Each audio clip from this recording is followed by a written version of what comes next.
Hey guys, it's Jay here. So today I'm going to show you how to what's included with the laminator and how to put this thing together. So let's get this thing opened up.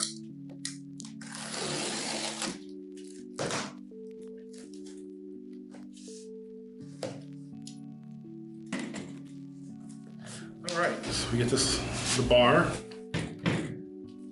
instruction manual, not in English. That's why I am providing you one in English.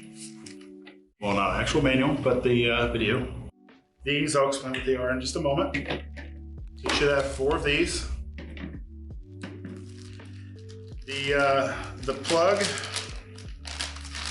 which comes with your legs.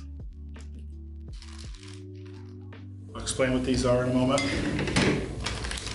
Extra screws, and the plug. So if you're in the US, make sure you have the US plug. If you don't, contact the wherever you got the laminator from. And of course, the laminator. And then 2 free things of really cheap B film that I don't really suggest that you use, but you can't use this for UV DTF.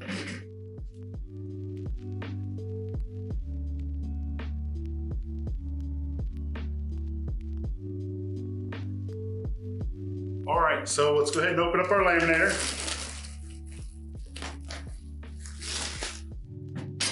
You see this really pretty ribbon here? We need to take this one off. They normally tie it in such a way you just pull one side and untie the knot.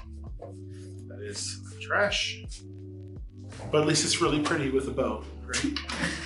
That's what one customer told me. Maybe a zip tie right here. We'll go ahead and take this one off. So this is a universal laminator, so this can do hot and cold lamination process. This is to hold an A film if you wanted to laminate things like cards or papers. But for our purpose, we're using UV DTF, so this isn't actually going to be used because your A film is actually off of the printer and you're going to be feeding sheets into this thing. So this is for that. So we'll just leave it in there and kind of ignore that for our purpose. This literally just sits right here. This plate here is so we can feed the A film in. We can straighten this little guy out. I guess we'll take this off. Turn your machine around. Take this out. And apply feet, which is just a rubber foot and a screw, Phillips head screw, and goes down through the hole, like so. And then you'll see these 4 holes here in the bottom of your laminator. So we'll just put these on. Let's go back up.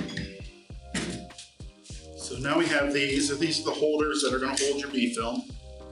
And then we have the little package of screws.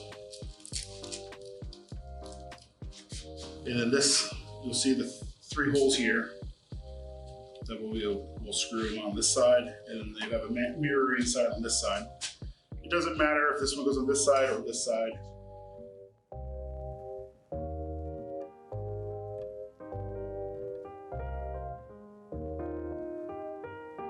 And then we'll do the same on the other side.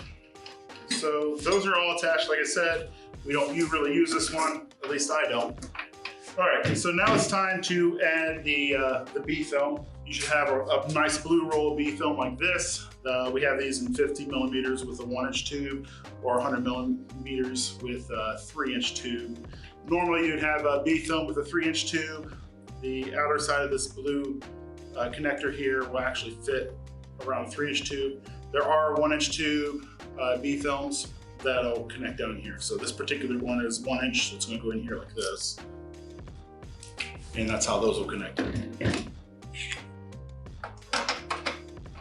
All right, so now we're gonna get these little blue things on.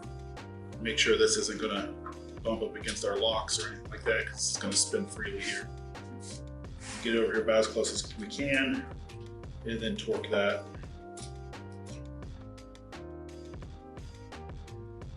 Now the film itself. Now some people ask, does it matter which side we laminate it on with the B film? It does not matter for the B film, it only matters for the A film. So if I decide I'm gonna put it on this way because I think it's gonna feed better, you can put it, if you put it on this way, that's okay, as also it'll feed the same way. It doesn't matter which side you laminate on the B film. So now the B film. Okay, and this side.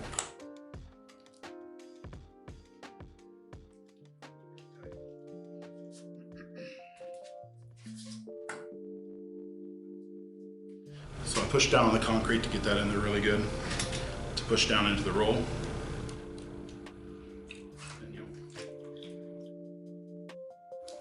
And you'll be left with something like this. So this slides in here, and it kind of just loosely sits on there. You can tighten this to adjust the tension. Right, so you don't want this to run perfectly free, because this will actually roll all out if you let that perfectly free. So you want a little tension on this roll. At this point, we can put this guy back on. And now we need to actually plug this into the power to get to the next step. So get out your power cable, and I think we're going to have to move the table. Okay, so we'll take the plug. Actually, we'll want to make sure we are in the off position, all of these. So the eye is on, the 0 is off. So we'll actually shut this off. This one needs to be between the 1 and 2 to be off. You take the plug it into here, then plug it into your house electric. And then to turn this on, we'll hit on. And now we will turn on the roller. So you see this icon right here? This icon is to turn on, not the roller, but the heat to the roller. And we'll go ahead and start letting this heat up. So something I should have mentioned is that you'll see that this says power, and it says it's power, red means it's power on. Ready, because our laminating temperature is 10 degrees Celsius. I'm sorry that it's not in Fahrenheit, but it's in Celsius, that's okay. And then we will click on. So that actually turns the heat onto the laminator. Most lamination for UV DTF is going to be somewhere between 50 and 100 degrees Celsius. We tend to put it on 80 for this particular laminator. The temperature plays a large role in how well your stickers actually are. So it's going to take a few minutes for this laminator to actually heat up. Don't just start using it right away. It's on and ready. That doesn't mean it's the temperature, because it might be it's ready for a cold lamination process. So give this 4 or 5 minutes to warm up before you come to it to do any actual lamination. But for our purpose, the heat doesn't matter, because I'm just showing you how to set it up. All right, so we will take the B film, and it's going to go behind this chrome bar here. Then I like to pull out just a little bit of extra. If you feel like this needs adjusted in any which way, you can go ahead and do these adjustments now. Loosen your screws, push this over. I take a piece of cardboard that's almost the full width of the B film. Something that we can actually get into the laminator. So that way we can start the lamination process and get this ready to do your UV DTF. So you'll notice over here, we have a 1 and a 2. So this is a forward, okay, or a reverse. Don't get into a hurry and just start going at this, because sometimes it gets coiled up. When you first start, it'll get coiled up around the laminators and make a big old mess on you. So that's why I'm recommending this piece of cardboard. So we'll I'll put this into forward. We'll take the piece of cardboard with the factory edges, push it down here, then I'm going to actually take this and we'll push it into the laminator. And that cardboard will keep that B film from cooling up and making a big old mess. Okay, and once the cardboard's all the way through, take this scrap B film here, just cut it off. This is going to go in the trash. Once you'll see this gets warmed up, we won't have any wrinkles up right here. Now it's ready to take your A film and feed it on through and laminate and get on using your laminator. All right, it's important to note when you leave work or you're done using the laminator, you might see some symbol, but make sure you shut the laminator heat off. You go ahead and shut off your laminator. It could be a fire hazard if left overnight. There are some really cool things that I didn't even know that you could do with a laminator, with the UV printer in that process, and that is printing with gold, silver, and other metallics. And there's other types of metallics that I wasn't even aware that was available until recently this year. So we just got those brought in. Getting excited to make some videos with that, get that up and going. So we're really looking forward to doing that. So make sure you follow the channel so you guys can see those future videos coming out. Hopefully you guys found this helpful. If you did, consider subscribing to my channel. Comment below if you have any questions, and check the description for some links to laminators and other helpful things. All right, thanks. I'm Jay. This is my to-do list. Thanks for listening.